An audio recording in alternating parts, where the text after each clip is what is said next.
نور السيد تحضير في نص الملعب. تمريره وحشه قوي قوي من صلاح سليمان، الراجل راح منه المرمى، تسديده مش ممكن، مش ممكن يا جماعه، بقول لكم مش ممكن. خطأ قاتل من خط ظهر نادي الزمالك في توقيت صعب جدا جدا، في الوقت اللي بدأ نادي الزمالك يلعب باتنين فراوده. في الدقيقه 63 بيحرز سان جورج هدف في الدقيقه 63. مش ممكن. ادي بعض الجماهير الاثيوبيه اللي موجوده في استاد الدفاع الجوي رقم 9. ادي كروجر، شيميس ديكيلي.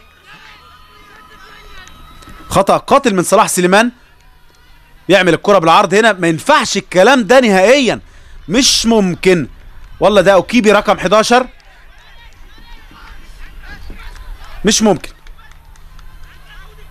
اوكيبي رقم 11 هو اللي احرز الهدف في الدقيقة 63.